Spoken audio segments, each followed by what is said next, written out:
You ever have one of those moments where you realize people have no idea who they're messing with? Well, that was me the day HOA Karen decided to call the cops on me at my own ranch. She thought she was dealing with some out-of-town stranger or maybe someone who didn't know the rules of the neighborhood, but little did she know I wasn't just some random landowner. I was the federal judge who had already signed the order dismantling her little HOA empire months ago, and the way this played out was something you'd think only happens in movies.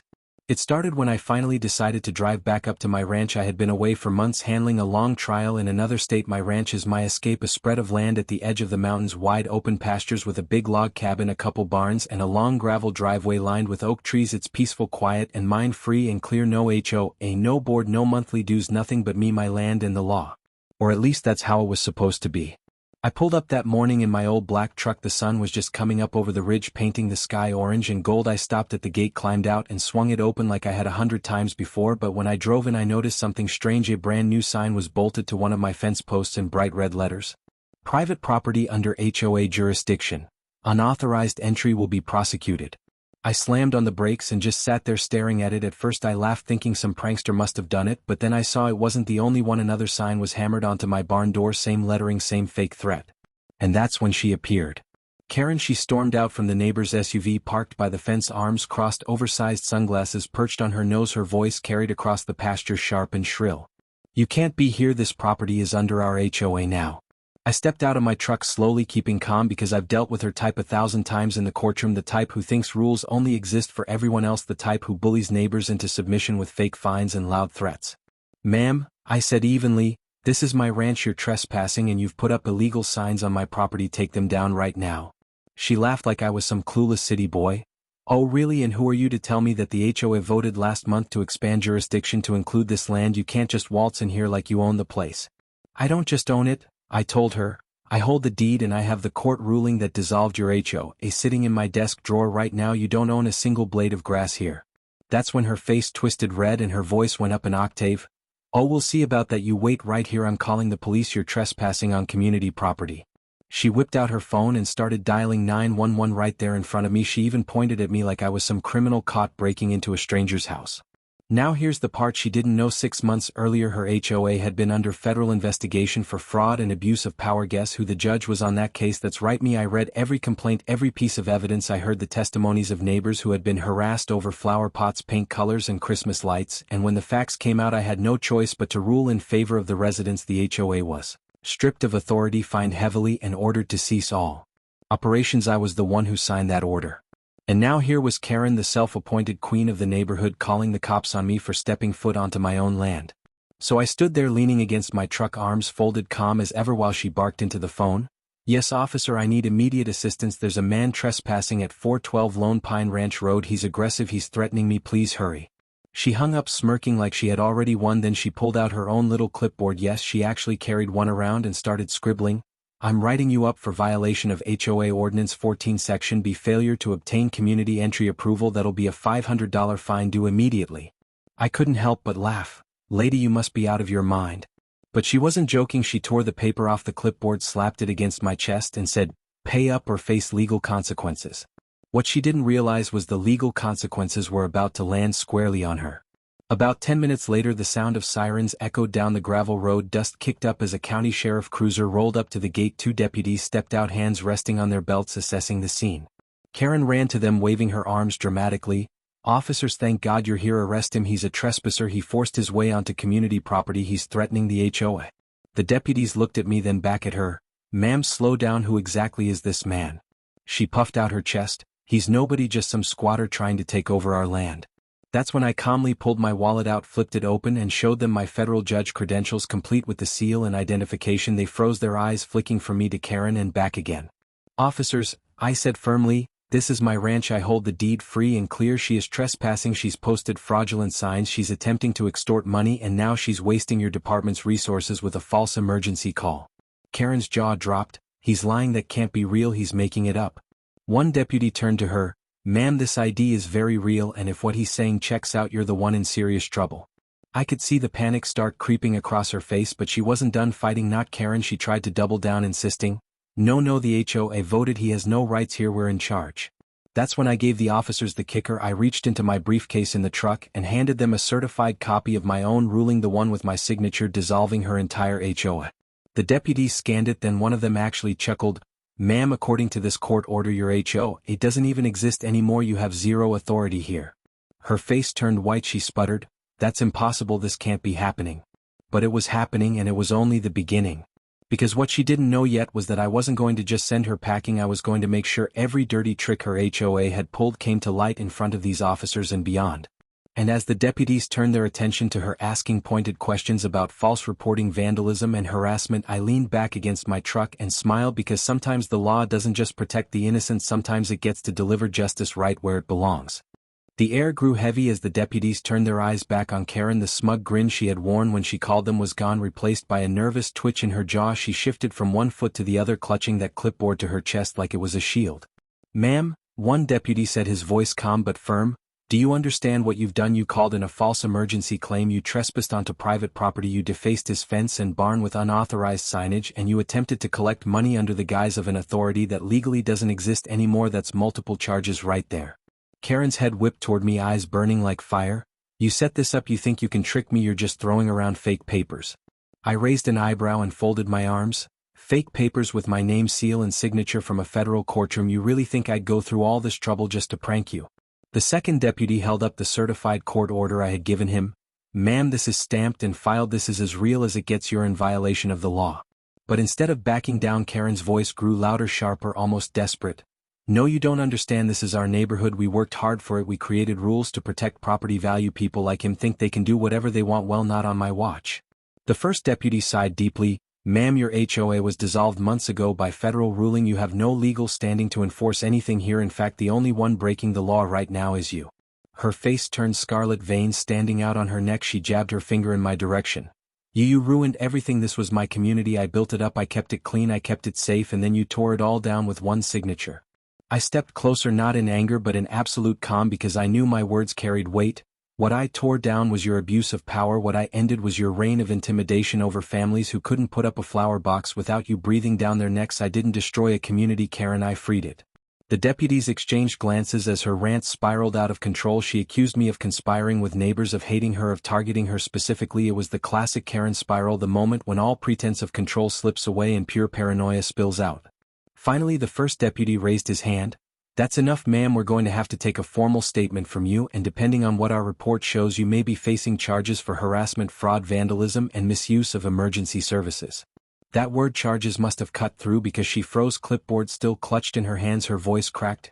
"Charges against me? I was protecting my community, I was doing my job." "Your job ended months ago," I reminded her quietly, "and even then it was never your job to bully and extort people out of their rights." Now at this point the neighbors started to gather. Word travels fast in small towns, especially when sirens show up at a ranch gate. One by one, trucks, SUVs, and even a few ATVs pulled up along the gravel road. Families stepped out whispering to each other, kids clinging to their parents. A small crowd formed at the fence line watching the scene unfold. And that's when the truth really came out. One man stepped forward, an older rancher with a white cowboy hat. He pointed at Karen and said loud enough for everyone to hear, "She fined me $10,000 last year for building a horse shed, said it wasn't up to HOA standards even though this land was never under their control." A woman next to him chimed in, "She threatened to tow my car because I parked in my own driveway overnight." Another shouted, "She made me repaint my barn 3 times, claimed the shade of red I used was illegal, she cost me thousands." The crowd began to grow louder, every person adding their story about Karen and her board, and the deputies stood listening, scribbling notes, shaking their heads. Karen's face twisted in horror as the tide turned against her. She shouted over the crowd, "Lies, all lies, you're all ungrateful, I kept this place beautiful, I gave it order, without me this would be chaos." But the more she shouted, the more the people spoke up. One man held up a crumpled stack of papers. "I still have the fake fines you wrote, Karen, you never even mailed them through the HOA office, you just printed them from your home computer and pocketed the money." The deputies looked at each other. That was the breaking point. This wasn't just harassment anymore, this was fraud. "Ma'am," the second deputy said sternly, "you need to hand over that clipboard right now, it may be evidence." Karen clutched it tighter, shaking her head. "No, this is mine, you can't take it." "Ma'am," he repeated now. For a moment it looked like she might bolt. She glanced toward her SUV, eyes darting like a cornered animal, but I took one slow step forward and said evenly, "Don't make this worse, Karen, if you run they'll charge you with resisting, if you cooperate maybe, just maybe, the DA will go lighter on you." Her lip trembled, fury and fear warring on her face. Then with a sharp exhale she shoved the clipboard into the deputy's chest and turned away, crossing her arms like a sulking child. The deputies flipped through the papers right there in front of everyone. Each page was covered in bogus citations, fines, even threats of property seizure, and every single one bore her signature. Not an HOA stamp, not a board approval, just Karen. The older rancher laughed bitterly. Looks like Judge wasn't kidding. You've been running your own scam out here. That's when the deputy looked up from the paper straight at me. Sir, we'll need you to provide a copy of your deed for the official report, but from what we see here, this is your land. She has no claim. Gladly, I said. I'll bring the full binder of documentation from the courthouse too if you need it. Karen screamed, then voice cracking. This isn't fair. He's twisting everything. He's just out to get me. But her words carried no weight now, not with the officers, not with the neighbors, not even with herself. The deputies began writing their report, gathering statements from the crowd, documenting the bogus signs and photographing the clipboard evidence. Meanwhile, I stood back, letting the process unfold because the truth was doing all the work for me. Still, I knew this wasn't over, not yet. Because the kind of person Karen was, the kind who thrived on control and manipulation, never went down quietly. She might have lost this battle at the ranch gate, but I could already see the gears turning in her head. She would look for another angle, another way to twist the system to her favor. And I wasn't about to let her. I decided then and there I wasn't just going to defend my land. I was going to make sure the full weight of the law came down on her like a hammer, not just for me but for every single neighbor she had bullied, cheated, or threatened. As the deputies wrapped up their work and prepared to escort her off my property, one of them asked me quietly, "Judge, do you want to press charges?" I looked at the crowd, their tired faces, the relief mingling with anger, their stories of years under her thumb, and I nodded slowly. "Yes, officer, every charge that applies, I want it filed." Karen's head snapped toward me, eyes wide with betrayal. "You can't, you're a judge, you can't get involved like that." I met her gaze, steady as stone. "I'm also a landowner, and today I'm a victim of your fraud that gives me every right to press charges, and tomorrow when I sit back in my courtroom I'll let another judge handle your case so there's no conflict of interest. But believe me, Karen, the law will deal with you." Her scream echoed across the pasture, a sound that was equal parts rage and despair, but the deputies guided her firmly toward their cruiser, crowd parting as they passed. For the first time in years my ranch felt quiet again. The fraudulent signs were taken down, the clipboard secured as evidence, and the neighbors who had suffered under her reign began to smile, laugh, even shake my hand, thanking me for standing up to her. But deep down I knew this wasn't the end, not by a long shot. Because people like Karen don't fade away into the background, they come back louder, meaner, more desperate, and sure enough I had a feeling she had one last card to play before this saga was over. And I was ready for it. The sheriff's cruiser pulled away down the gravel road, taillights glowing red in the dimming sunlight. Karen sat in the back seat, arms crossed, her face twisted in a cocktail of rage and fear. The crowd of neighbors lingered by the fence line, murmuring to each other, some relieved, some still stunned that the so-called queen of the HOA had finally been unmasked. I stood there a long moment, breathing in the quiet of my land for the first time in what felt like years. The barn was mine, the fence was mine, the ranch was mine, but most importantly the weight of Karen's phony authority was gone, at least for now. The deputies had assured me charges would be filed. They promised to send me a copy of their report along with the photographs of the bogus fines and signs, but I knew Karen too well. She wasn't going to vanish quietly into a cell somewhere. She had tasted power for too long. She had manipulated and bullied her way into control for years, and people like her didn't give up without a fight. I was right. The very next morning my phone buzzed. It wasn't a neighbor, it wasn't the sheriff's office, it was a local reporter. "Judge, we got a statement from Karen. She says you abused your position to dismantle her HOA. She's claiming this is a personal vendetta. She says you're harassing her. What's your response?" I closed my eyes and exhaled slowly. So it had begun, the smear campaign. "Tell her to bring her evidence to court," I said calmly. "The truth will speak louder than her words." By the afternoon the story had spread across town. The local paper ran the headline, "Former HOA President Claims Federal Judge Targeted Her Community." She painted herself as a victim, accused me of corruption, claimed I had singled her out unfairly. She even alleged I forged documents to dissolve the HOA. The neighbors who had stood against her called me furious, swearing they would defend me at any cost, but I told them to be patient. Justice takes time. Let her spin her lies, because the truth would unravel them faster than anything. Sure enough, a week later a formal hearing was scheduled, not in my courtroom of course, but in front of another federal judge from out of district. I recused myself immediately. I wasn't about to let her twist this into some story of bias or abuse. I wanted the record clean. The evidence would speak for itself. The day of the hearing the courthouse steps were packed with people. News vans lined the street, cameras clicked. Neighbors who had been tormented by her showed up holding copies of her fake fines. Others carried photographs of vandalized fences and mailboxes, all tied back to her so-called enforcement campaigns. And then there was Karen. She strutted up the steps in a bright red suit, hair done up, sunglasses perched like she was walking a runway. She smiled at the cameras, blowing kisses, acting like some celebrity exposing corruption. She waved a folder in the air, shouting, "Today the truth comes out." I didn't say a word. I simply walked past her with my attorney and entered the courthouse because I knew once those doors closed the show would be over and the law would take center stage. Inside the courtroom the air was tense. The judge presiding sat tall and firm looking down from the bench. Karen had chosen to represent herself, probably because no respectable lawyer would touch her case. She strutted to the podium clutching that folder of papers. "Your Honor," she began, her voice loud and dramatic, "I stand before you as a victim of judicial abuse. This man," she pointed at me dramatically, "used his power to destroy my community, to humiliate me, to strip us of our rights. I demand justice. I demand restoration of our HOA and punishment for this abuse." The judge raised an eyebrow. "Do you have evidence to support these claims?" Karen grinned like she had the winning hand. She opened her folder and held up the same bogus citations she had written on her clipboard, the same ones the deputies had confiscated and logged as evidence. She actually tried to present them as proof of her authority. "See," she cried, "these are official HOA documents." He ignored them, he mocked them, he invalidated them with no basis.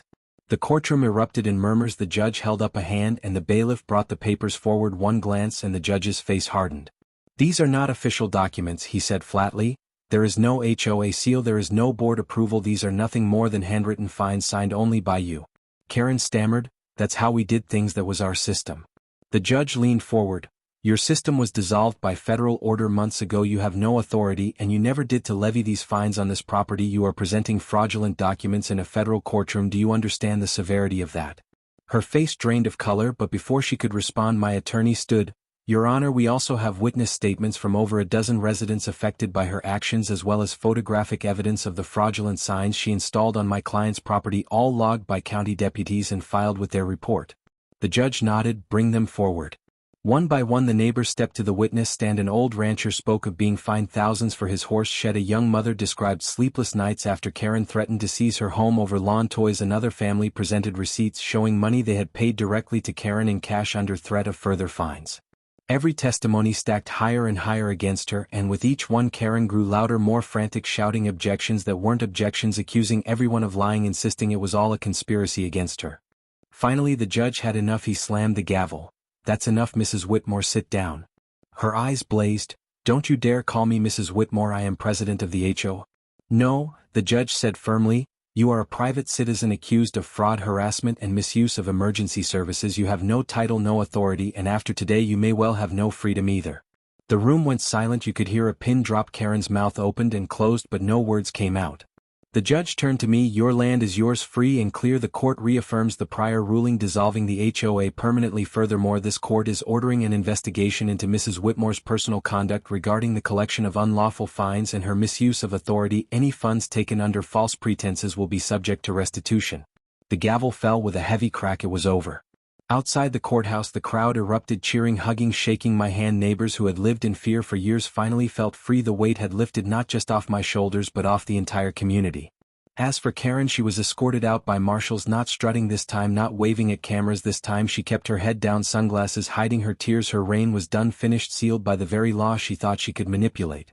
Weeks later restitution checks began arriving in mailboxes. Families got their money back. Fences were repaired, barns repainted. The community slowly healed without her shadow looming over it, and my ranch finally returned to what it was always meant to be, a sanctuary of peace, free from the reach of petty tyrants. One evening as the sun dipped behind the ridge, I sat on my porch with a cup of coffee listening to the crickets chirp. My neighbor, the old rancher, stopped by. He tipped his hat and said, "Judge, you didn't just save your land, you saved all of us. We thought we were stuck forever under her thumb, but you showed us the law can work for the people." I smiled quietly. "That's what it's supposed to do." He chuckled. Still funny though, she really thought she could call the cops on a federal judge at his own ranch. We both laughed, the absurdity of it all finally sinking in. And as the stars began to prick the sky, I leaned back in my chair feeling the cool night air and thought to myself, sometimes justice doesn't come in a courtroom, sometimes it comes at a ranch gate with a stubborn woman, a couple deputies, and the truth written plain as day. And that truth will always win in the end. If you enjoyed this story, don't forget to hit that like button and subscribe for more HOA drama and unbelievable true stories. See you in the next one.